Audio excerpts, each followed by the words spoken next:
सभी को नमस्कार। अम्मा भगवान शरणम। श्री कल्की गुरुकुल के तरफ से आप सभी को आज के कार्यक्रम में हार्दिक स्वागत है। श्री कल्की से अभी हम सभी प्रार्थना करेंगे।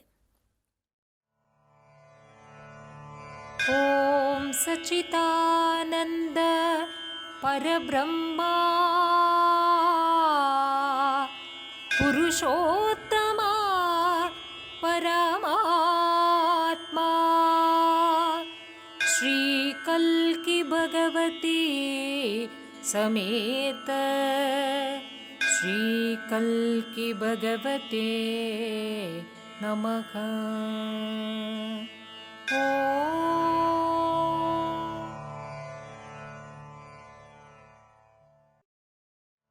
धीरे से आंखें खोलिए। आज हम श्री अम्मा भगवान के कई सारे टीचिंग्स धर्मा वीडियोस के नाम पे यूट्यूब में अवेलेबल है। उसमें से धर्मा 23 नंबर के एपिसोड में जो टीचिंग्स दिए गए हैं इसके बारे में आज हम जानेंगे।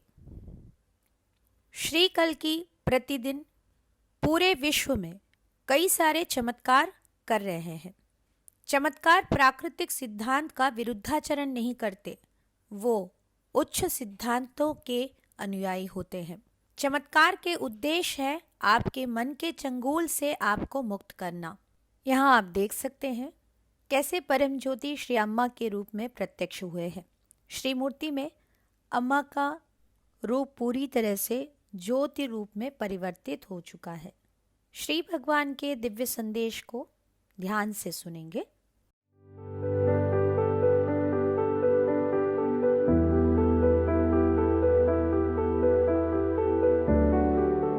I see this as a people's movement, where spiritual power would percolate to the level of the ordinary masses, and that I expect everybody to be a mystic, everybody to be enlightened, and everybody to have enormous spiritual power to do miracles. So I believe that we will be creating a world where there will be no spiritual hierarchy, where everybody is his own guru and everybody is his own Shishya. I think we are heading for that. प्रश्न, हम सभी कहाँ जा रहे हैं? श्री भगवान जी ने उत्तर दिया, हम इसे लोगों का आंदोलन के रूप में देखते हैं, जहाँ पर आध्यात्मिक शक्ति लोगों के माध्यम से प्रसरित होने जा रहा है, जहाँ पर हम आशा करते हैं हर कोई एक मिस्टिक हो, हर व्यक्ति जीवन मुक्त हो, और हम चाहेंगे कि उनके पास ऐसा एक आध्यात्मिक शक्ति होना है जिसके ज़रिए वो चमत्कार कर पाएंगे। हम विश्वास करते हैं कि एक ऐसे दुनिया की संरचना होने जा रहा है जहाँ पर किसी भी प्रकार के स्पिरिचुअल हायरार्की नहीं रहेगा। बिना किसी प्रकार के आध्यात्मिक पदक्रम से हर कोई अपने आप के लिए गुरु बन जाएंगे। वही गुरु हैं, वही खुद के लिए शिष्य भी हैं। हमें लग रहा है कि हम सभी उसी दिशा की ओर प्रयाण कर रहे हैं। जीवन मुक्ति पाए हुए व्यक्ति कैसे जीते हैं, चलिए देखते हैं। The awakened one responds to circumstances. The unawakened one creates circumstances. जीवन मुक्ता परिस्थिति के साथ स्पंदित होते हैं। मुक्ति ना पाने की अवस्था में व्यक्ति खुद परिस्थितियों की सृष्टि करते हैं। गौतम बुद्धा जब एक गांव में भिक्षाटन करने गए थे, एक घर के व्यक्ति ने उनको बहुत कुछ सुनाया। कैसे एक आलसी व्यक्ति हो तुम? कुछ काम धंधा नहीं है क्या? दूसरों के मेहनत के फल खा रहे हो, ऐसे कोई भिक्षा मांगते हैं? किंतु बुद्धा एक ऐसी स्थिति में थे, उनको इन बातों से कोई फर्क नहीं पड़ा। वो वहाँ से धीरे से दूसरे घर के ओर भिक्षा मांगने के लिए आगे बढ़ गए। एक भक्त जो मुक्ति प्राप्त किए हैं, हाल ही में उनके साथ एक घटना हुआ था। बस में जा रहे थे, किसी ने उनका पर्स चोरी किया और वो पिक पॉकेटर को उन्होंने पकड़ भी लिया, उसको पुलिस को हैंडओवर भी कर दिया। ये पूरे घटनाक्रम में पर्स चोरी हो जाना, उस व्यक्ति को फिर से पकड़ना, पुलिस के पास जाना, कहीं पर भी उनके भीतर कोई भी डिस्टर्बेंस नहीं था। परिस्थिति के लिए वो एक स्वाभाविक प्रतिक्रिया दिए थे। अगर ये घटना मुक्ति के पहले होता तो वो इतना साहस के साथ वो सिचुएशन को डील नहीं कर पाते। उन्होंने ये भी महसूस किया, ये पूरे घटना में उनके प्रतिक्रिया के लिए कोई योजना नहीं था, कोई मोटिवेशन नहीं था, बस उन्होंने नेचुरली वहाँ रिस्पॉन्ड किया था। ये पूरे घटने में उनके साथ जो दोस्त खड़े थे वो बस सपना ही देख रहे थे। काश ये घटना अगर मेरे साथ होता तो मैं भी ऐसे ही एक हीरो बन के वहाँ पर उस चोर को पकड़ ही लेता। कुछ महीने के बाद जब वो और उनके पत्नी बस में जा रहे थे, बहुत शोर मच रहा था, भीड़ भी था। वहाँ पर अचानक उन्होंने चिल्लाया, चोर पर्स ले गया है। कुछ समय के बाद उनकी पत्नी ने एक अलग बैग से उनके पर्स निकाल के दिया, जहाँ वो खुद रखे हैं करके वो भूल गए थे। पूरे बस में जितने लोग थे सभी उनके ऊपर गुस्सा करने लगे। मुक्ति ना पाने के अवस्था में व्यक्ति खुद परिस्थितियों की सृष्टि करते हैं। टाइमलेस इंसाइट्स को देखते हैं। अर्थहीनता एवं उद्देश्यहीनता से दुख उत्पन्न होता है। श्री भगवान कहते हैं दुख 3 किस्म के होते हैं। शारीरिक दुख, जहाँ पर शरीर को दिक्कत हो रहा है, रोटी कपड़ा मकान, शारीरिक आवश्यकताएं जब पूर्ण नहीं होते, आप अस्वस्थ हैं, चिकित्सा की ज़रूरत है, आप प्राप्त नहीं कर पा रहे हैं, तो आपको वहाँ पर शारीरिक दुख होता है। दूसरा है मानसिक दुख, जब मन की आवश्यकताएं पूर्ण नहीं होते, जैसे कि प्रेम की आशा, महत्व पाने की आशा, सुरक्षित रहने की आशा, सुख प्राप्त करने की आशा, जब ये सारी आशाएं पूर्ण नहीं होते, मानसिक रूप से आप दुखी हो जाते हैं। तीसरे किस्म के दुख आध्यात्मिक दुख, एग्जिस्टेंशियल सफरिंग, जहाँ पर आपके भीतर उद्देश्य ना होना, अर्थ ना होना, इसके वजह से जो दुख पैदा होता है। जीवन में कोई लक्ष्य नहीं है, आप इतना कुछ जीवन में हासिल कर रहे हैं, फिर भी आपको लगता है ये सब बेकार है, ये सब हम क्यों कर रहे हैं। और जब आपके भीतर आप अर्थहीनता की बोध, उद्देश्यहीनता से पीड़ित होते हैं तो आप आध्यात्मिक दुख में चले जाते हैं। ईश्वर आपके लिए केवल विश्वास नहीं बल्कि वास्तविकता होना चाहिए। श्री भगवान कहते हैं ईश्वर के बिना मनुष्य एक अनाथ है। अगर आपके जीवन में ईश्वर आपके अपने पिता, माँ, भाई, बंधु, आपके अपने रिश्तेदार, आपके प्रियजन जो आपके सबसे करीब हैं, तो आपको कैसे लगेगा? आज भगवान है और भगवान हमें प्यार करते हैं, हमारे मुरादें सुनते हैं, वो हमें रिस्पॉन्ड करते हैं। हम इन चीज़ों को मान कर चल रहे हैं, किंतु इन सभी चीज़ों को खुद से अनुभव करना चाहिए। एक भक्त हमेशा अम्मा भगवान की श्री मूर्ति से बातें करते रहते हैं और उनको लगा मुझे कोई रिस्पॉन्स ही नहीं मिल रहा है। 1 सप्ताह के बाद भगवान ने उनसे कहा, आप एक ही बात को कितने बार रिपीट करोगे? तो वो आश्चर्यचकित हो गए और तब जाके उन्हें समझ में आया कि भगवान इतने दिनों से उनको सुन ही रहे थे। भगवान ने कहा, रिस्पॉन्स नहीं दिया इसका मतलब ये तो नहीं है कि हम नहीं सुन रहे हैं। अम्मा भगवान श्री मूर्ति में जीवंत रहते हैं। आप हर दिन उनके साथ बात करके देखिए, वो आपको कैसे रिस्पॉन्ड करते हैं। वो आपके व्यक्तिगत, आपके अपने हैं, आपके भगवान हैं। आप जिस प्रकार के ईश्वर की सृष्टि करते हैं, आपका जीवन उसके ऊपर निर्भर करता है।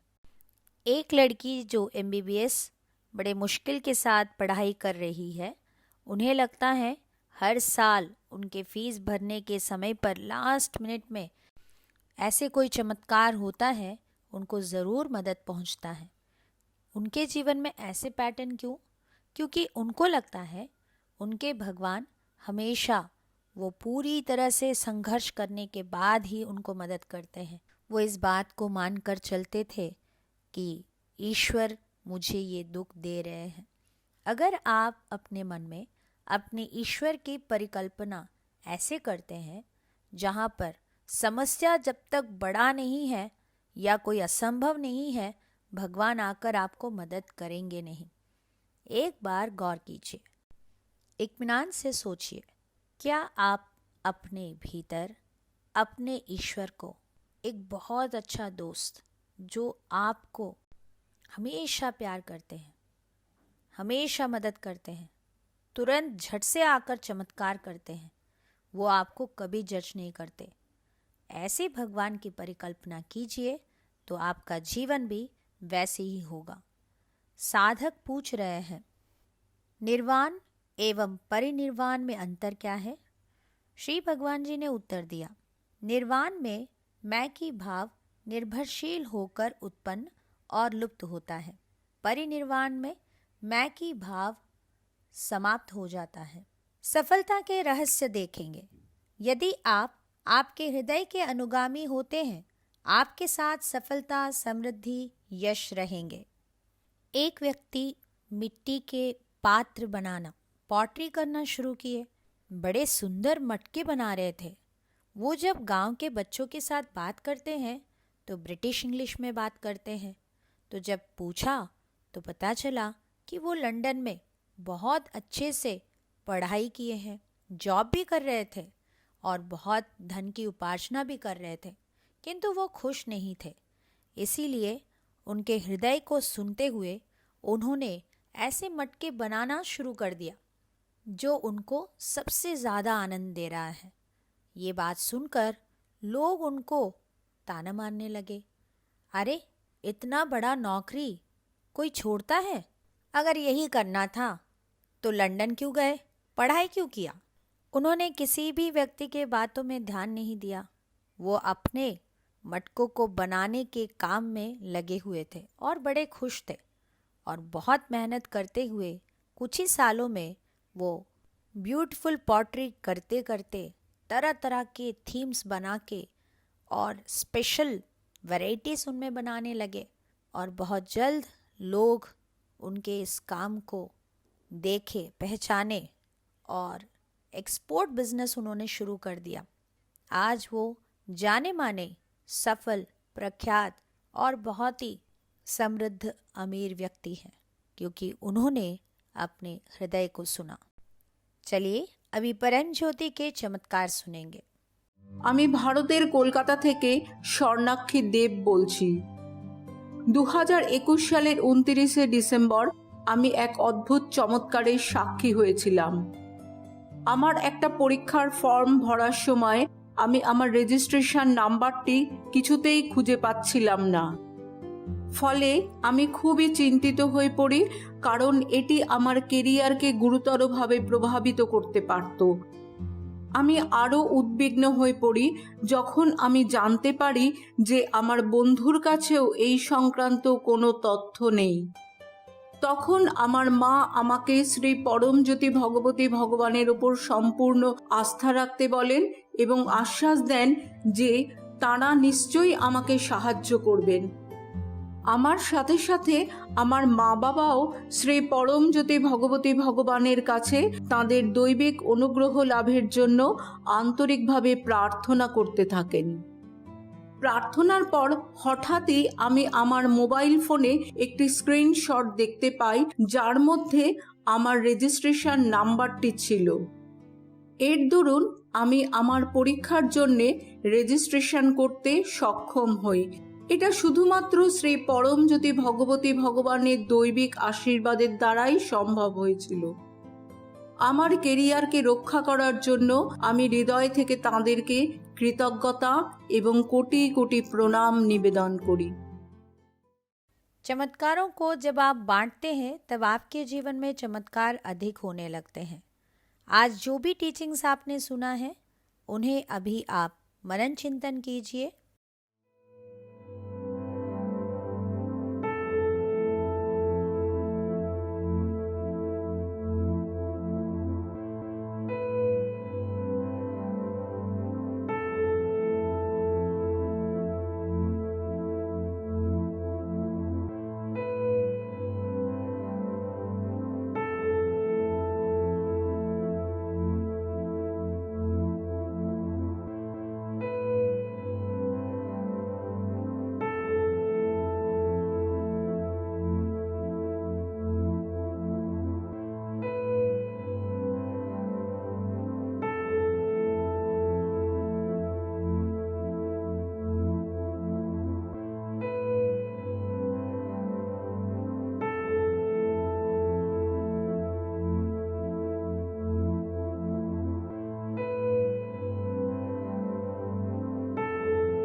अभी प्रार्थना का समय है।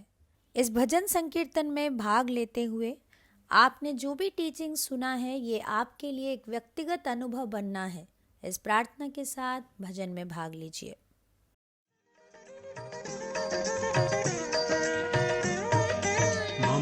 మమతానురాగాలు పంచే దైవం నిలిచిన చాలు పలికే దైవం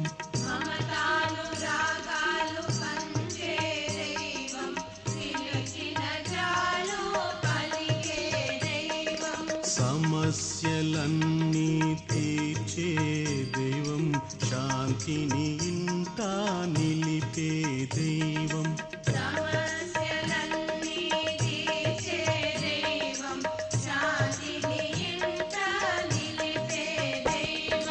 కల్కి ఆగమనం మన కల్కి ఆగమనం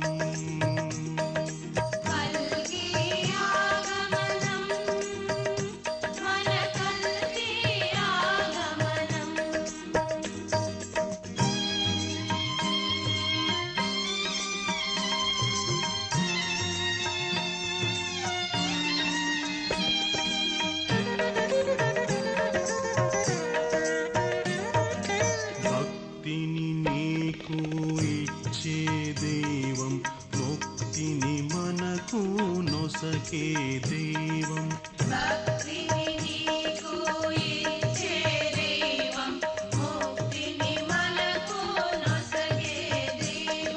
నిన్ను తరింప వచ్చిన దైవం జ్ఞాన స్ఫూర్తిని ఇచ్చే దైవం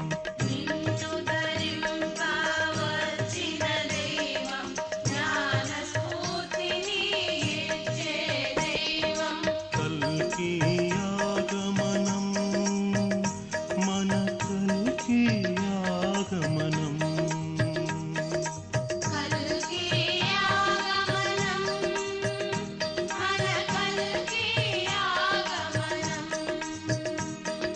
కల్కి ఆగమనం మన కల్కి ఆగమనం కల్కి ఆగమనం మన కల్కి ఆగమనం